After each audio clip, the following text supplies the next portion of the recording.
I know. And let's face it, we didn't welcome Yoko in the studio. I know. Because we thought it was a guy thing. It was just before midnight at Abbey Road Studios. The halls were empty, the air thick with cigarette smoke, and the faint echo of guitars that had changed the world. Paul McCartney was on his way out when he heard it. John Lennon's voice, and another voice he didn't recognize. A woman's voice, soft, haunting, completely out of place. He stopped outside Studio 2. The music inside wasn't Beatles music. It was something else, something raw, almost intimate. Paul slowly opened the door, and what he saw froze him where he stood. John Lennon, the man who had written All You Need Is Love, sat completely naked at the piano, beside a black-haired woman he had never seen before. They were singing together, lost in each other, oblivious to the world outside that glass booth. That moment, that one quiet, impossible scene, would set off a chain reaction that tore apart the most powerful band in history. Because the woman beside John wasn't just anyone.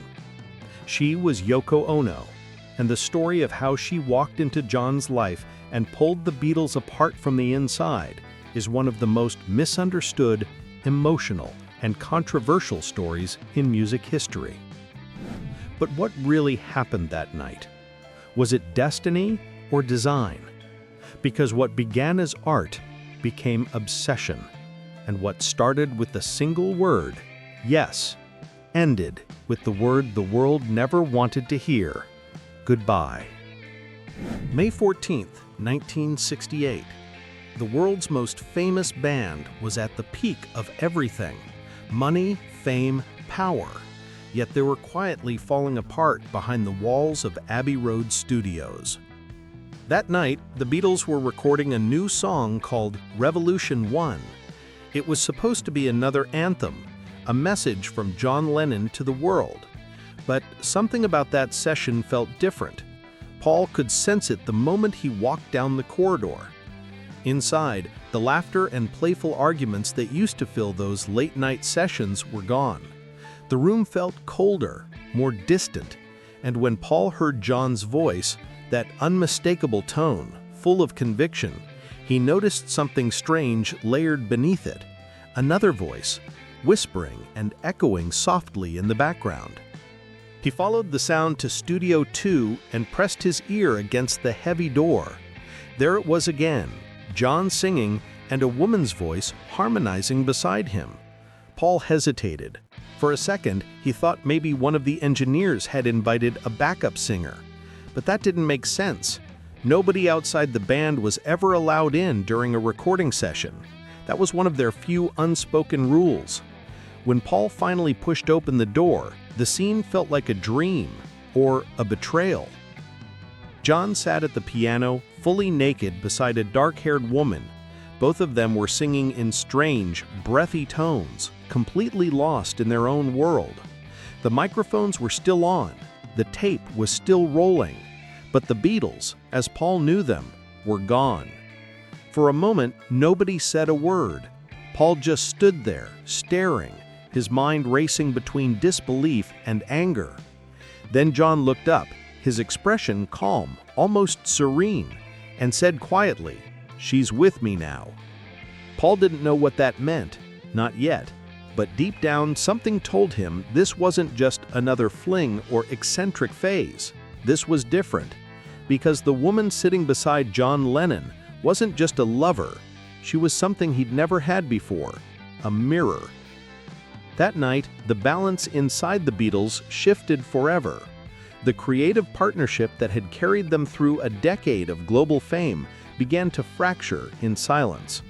John wasn't just changing musically, he was changing spiritually, emotionally. And the band that had once been four inseparable brothers now had a fifth presence, one that none of them could understand, and one that would soon divide them completely. The next morning, headlines would begin to whisper, John Lennon's mysterious new muse. But what Paul didn't know that night was that this story had already started months before, in a small art gallery in London, where a single word, just 3 letters, changed everything. But how did a quiet avant-garde artist from Tokyo manage to cross paths with the most famous man on Earth? And was it fate or something far more deliberate? Before Yoko Ono ever walked into his life, John Lennon was already a man at war, not with the world, but with himself.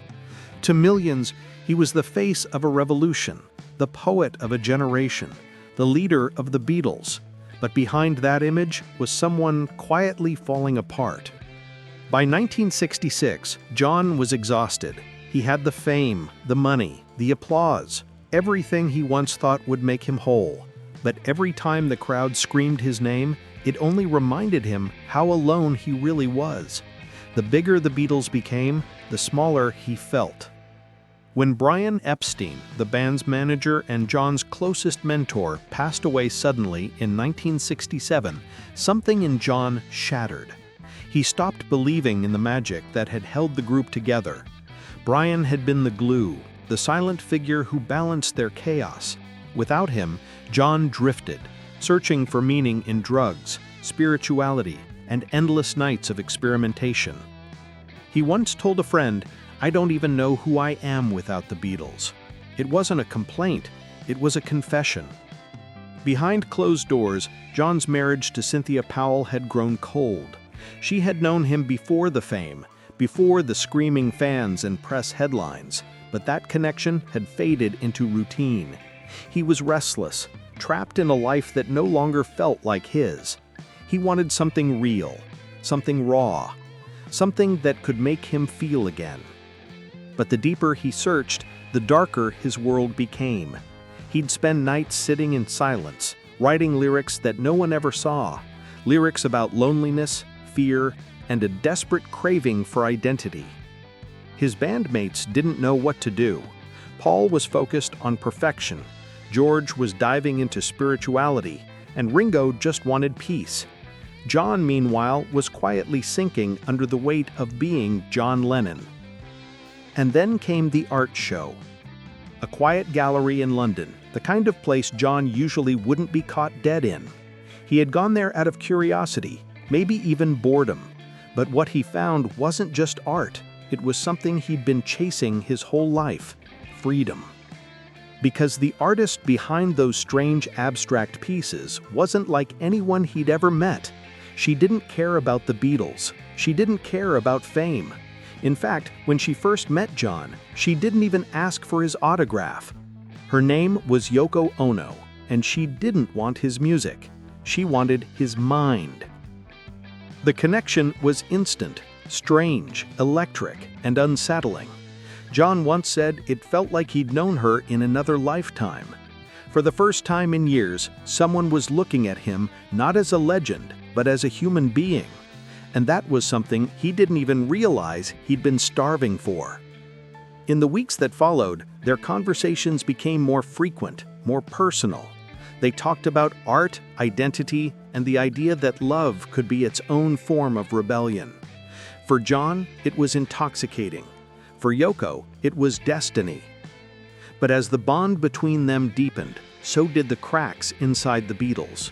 Because Yoko didn't just enter John's world quietly, she became the center of it.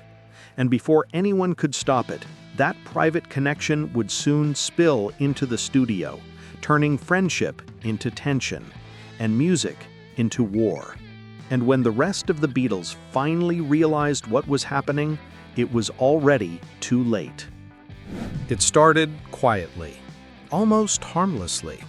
At first, Yoko would just sit in the corner of the studio, listening. She didn't speak much, didn't move much, but everyone could feel her there. The Beatles had always been a closed circle.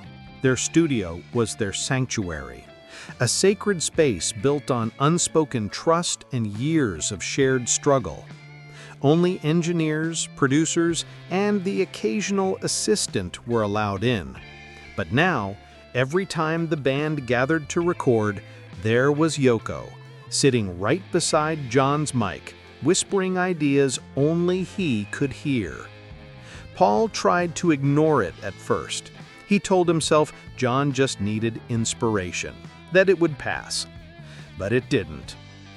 Within weeks, Yoko wasn't just sitting in the corner. She was commenting on takes, suggesting changes, and sometimes even speaking for John. During one late-night session, Paul asked John to redo a vocal track. Before John could even answer, Yoko snapped back, "He's fine. That's how it's supposed to sound." The room fell silent. Paul looked at John, expecting him to say something, anything. But John just nodded in agreement. That's when Paul realized something terrifying. Yoko wasn't just with John, she was inside him. George and Ringo felt it too. George once described those sessions as walking on eggshells. Nobody could say anything without risking an explosion. Every creative disagreement turned personal. Every silence felt heavier, because now it wasn't just four friends making music, it was four men and a woman who none of them really understood. And yet John was radiant. He seemed alive again, confident in a way that felt both inspiring and unnerving. He and Yoko began creating strange, experimental pieces together. Long stretches of feedback, chanting, and sound collages that had nothing to do with rock and roll. To him, it was art. To the others, it was chaos. In one session, John and Yoko recorded themselves breathing into a microphone for hours, calling it Two Virgins.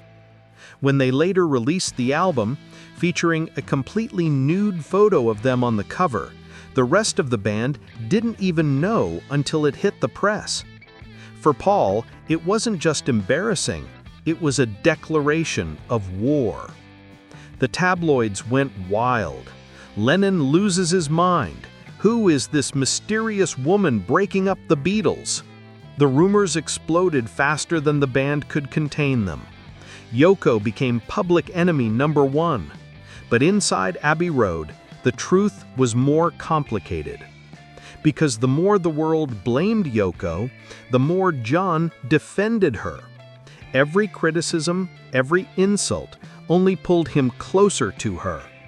He started skipping rehearsals, showing up late or not at all. And when he was there, he barely looked at Paul or George. It wasn't just creative tension anymore. It was emotional distance. The brotherhood that had carried them through a decade of triumphs was evaporating. John was slipping away, and no one knew how to bring him back.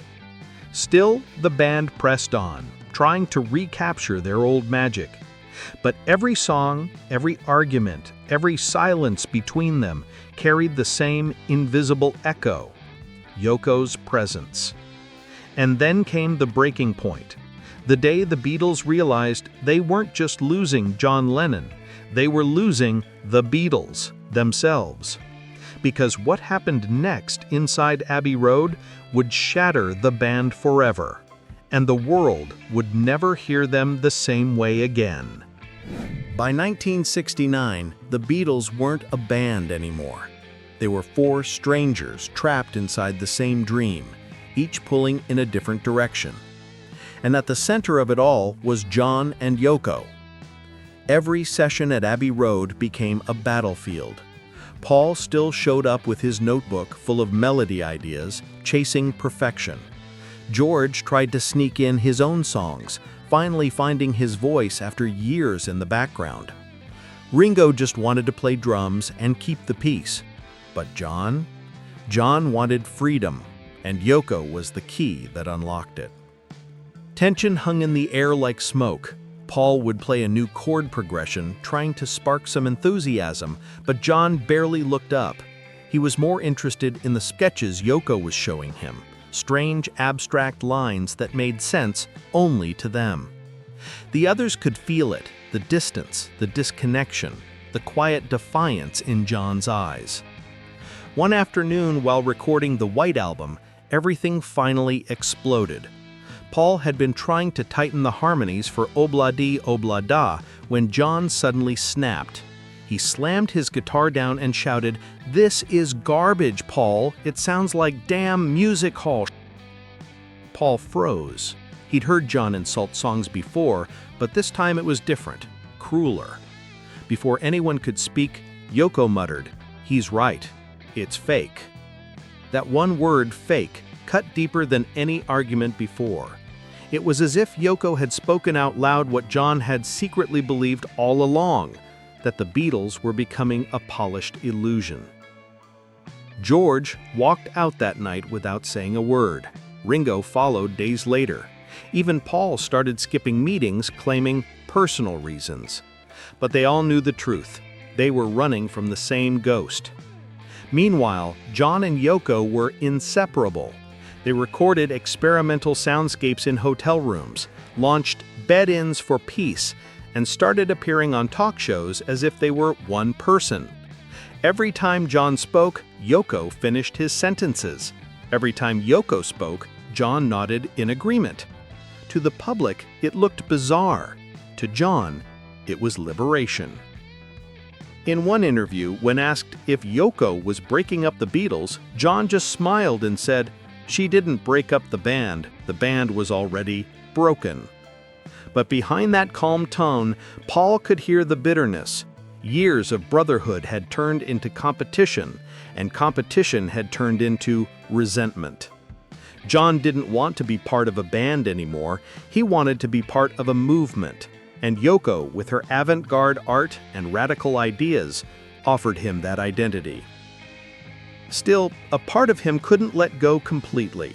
He'd show up occasionally, recording tracks like "Come Together" or "Because," moments of fleeting magic that made everyone remember why they started this journey in the first place. But as soon as the music stopped, the silence returned, cold, heavy, and final. In that silence, the Beatles started saying things they could never take back. Paul accused John of being distracted, of turning his back on the band. John accused Paul of being controlling, of turning the Beatles into a business. And in the middle of every argument was Yoko, calm, expressionless, untouchable. It wasn't just creative collapse, it was personal heartbreak.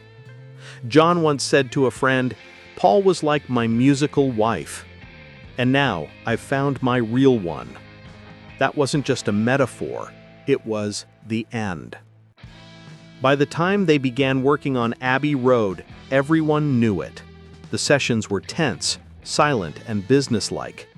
Even their smiles looked rehearsed. They were finishing an album not to celebrate the Beatles, but to bury them. And when John finally said the words, "I'm leaving the band," no one was surprised, but the pain was still unbearable. Paul looked at him and said quietly, "John, are you serious?" John's reply was calm, almost gentle. "I'm very serious. I'm leaving to do my own thing, with Yoko." He asked them not to tell the press. He wanted the timing to be right, but deep down they all knew the Beatles were already gone. The world just didn't know it yet. And as the headlines began to whisper rumors of a split, John and Yoko were already plotting their next move, one that would shock the entire world and prove that John Lennon didn't need the Beatles to be a legend. The news hadn't even gone public yet, but inside London's music scene, everyone already knew John Lennon had changed sides. He wasn't John the Beatle anymore, he was John and Yoko. The moment he stepped away from the band, he seemed lighter, almost reborn. Gone were the polished suits, the rehearsed smiles, the careful PR lines. John started showing up to events barefoot, wearing all white, hand in hand with Yoko. To some, it looked beautiful, a man finally free from the machine. To others, it looked like a midlife breakdown broadcast on national television. But John didn't care. For the first time, he wasn't trying to please anyone.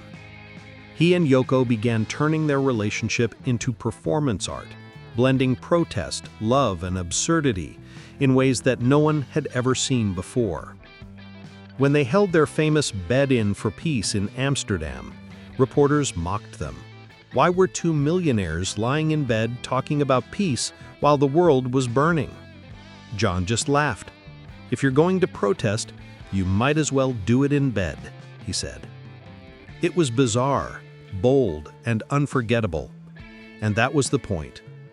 Yoko had taught him something no one else ever did, that attention, even negative attention, could be power. Every headline calling her the woman who ruined the Beatles only made them more famous. Every insult became fuel for their next project. Behind the scenes, though, the separation from Paul still haunted John. He often wrote songs that sounded like love letters and goodbyes at the same time. One of them, "Jealous Guy," captured that exact feeling, regret hidden beneath pride. He once admitted in an interview, "That song could have been about anyone, Paul, Yoko, or me." The irony was painful. The man who once sang about peace and unity now carried the weight of dividing the greatest band in history. But instead of running from it, he leaned into it, turning guilt into creativity. In 1969, he released "Give Peace a Chance" under the name The Plastic Ono Band. It wasn't a Beatles record, but it instantly became an anthem. Crowds around the world chanted it like scripture. John had proved his point. He didn't need the Beatles to make history. Behind that success, though, Yoko's fingerprints were everywhere. She wasn't just standing beside him, she was shaping his vision, his art, his identity. Their home became a creative laboratory. Yoko handled the concepts, John provided the sound. Together they blurred the lines between art, politics, and celebrity. Paul watched from a distance, stunned and hurt. He once told a friend, "It's like we lost John to another universe." Because that's exactly how it looked. John and Yoko had built a world that didn't follow any rules. But with every new project, every interview, every appearance, the public began to split. Some admired their courage, others hated them with a passion. Every photo, every performance was dissected and criticized. And the more the world attacked, the tighter John and Yoko clung to each other. That bond, unbreakable and obsessive, became their armor. But it also isolated them completely. Even as John's solo fame skyrocketed, his relationship with his former bandmates turned to ashes. The Beatles were finished, but the wounds were still open. In 1970, when Let It Be was released, Paul announced to the press that the Beatles were officially done. To the world, it was Paul's decision. To John, it was theft. He told friends, furious, "He always has to have the last word. I left the band first, not him." It was the final insult in a friendship that had already died quietly months before. John poured that anger into his next work, the Plastic Ono Band album. It was raw, painful, and brutally honest. He sang about loss, fear, and rebirth. In one song, "God," he stripped everything away. "I don't believe in Beatles. I just believe in me, Yoko and me." Those words hit the world like a punch. Fans wept, critics raged. But John didn't flinch. Because in his mind, this was liberation, the death of an old identity and the birth of something new. Still, in the quiet moments between interviews and recording sessions, he sometimes stared out the window, lost in thought. For all the talk of freedom, there was something haunting in his silence, a question he could never quite escape. Had he finally found himself, or had he just built a new prison, one with Yoko's name written on the door? And as the 1970s began, that question would follow him across oceans, from London to New York, leading to the final, heartbreaking chapter of John Lennon's life. By late 1969, there was no denying it anymore. The Beatles were gone, even if the world didn't know it yet. The laughter that once filled Abbey Road had turned into silence. The same walls that had echoed with "Hey Jude" and "Let It Be" now heard only arguments, resentment, and the sound of four men drifting apart. John had made his choice. He told Paul quietly, almost casually, "I'm leaving the Beatles." Paul froze. He couldn't believe what he was hearing. "John, are you serious?" John didn't blink. "I'm dead serious. I'm doing new projects with Yoko." Those words were a death sentence for the greatest band in history. And the worst part? John didn't want anyone to know yet. He warned, "Don't tell the press. The timing's not right." Even in the end, John was protecting his image. Paul walked out of that meeting in shock. For years, he and John had been two halves of one creative soul, finishing each other's lyrics, pushing each other higher, shaping the sound of a generation. And now, it was over with a single sentence. The final months were surreal. The Beatles still appeared together in photos, but behind the cameras, there was nothing left. John and Yoko were working on the wedding album, an experimental project full of whispering, laughter, and raw emotion, everything the Beatles had stopped being. Paul was lost. George was angry. Ringo was exhausted. When Abbey Road finally released, it was a masterpiece, a farewell letter disguised as an album. Fans celebrated it as the Beatles' triumphant return, but inside the band, everyone knew it was the end. John didn't even show up for the release party. He was performing with the Plastic Ono Band in Toronto, with Yoko by his side, of course. Paul watched from a distance as John transformed himself completely. New music, new image, new identity. To Paul, it felt like watching a friend vanish in slow motion. He said later, "John isn't a Beatle anymore. He's Yoko's."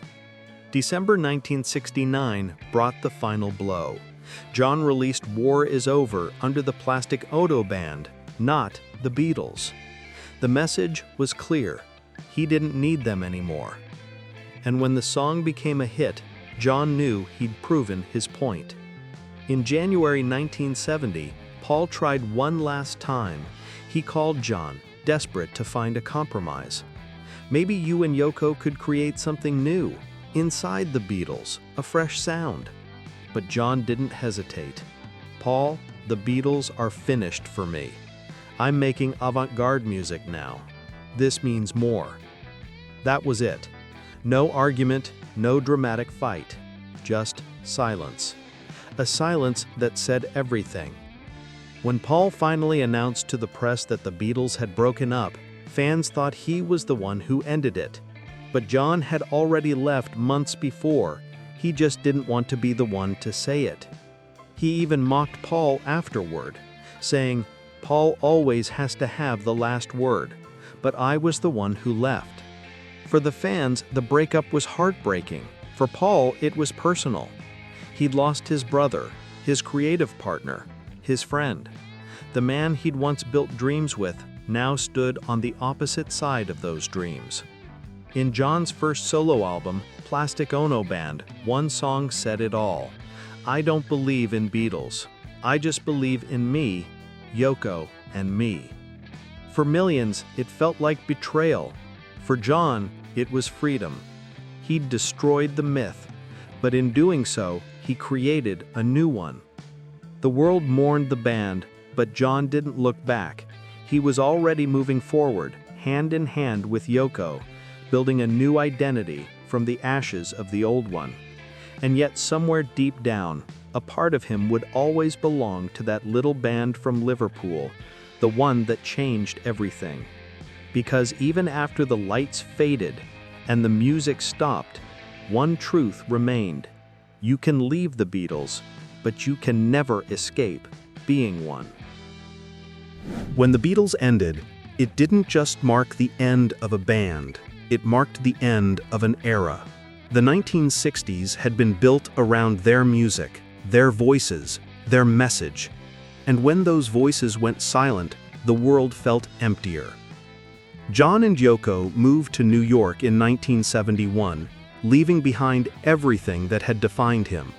No more suits, no more screaming fans, no more Beatles.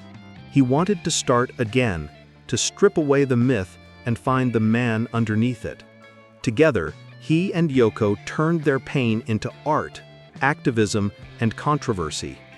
They preached peace, protested war, and lived inside their own universe. Two people who believed the world could still change if love was loud enough. Paul, George, and Ringo each went their own way. Paul built wings and fought hard to prove he could stand on his own. George found spiritual freedom through music, turning pain into peace. And Ringo, he just tried to keep everyone laughing, even when there wasn't much left to laugh about. But no matter how successful their solo careers became, something was missing. That unexplainable magic that only existed when all four of them were together. The Beatles had been more than a band. They were a language the world had learned to speak. And for John, that absence lingered too. In his solo songs, you could still hear echoes of the Beatles, fragments of friendship, flashes of pain. He once said in an interview, "I love Paul. I always did. But you can't play rock and roll with someone who's holding back tears." It was an admission that somewhere deep inside, he still missed the brotherhood he had destroyed. Then came December 8, 1980, the day the world froze.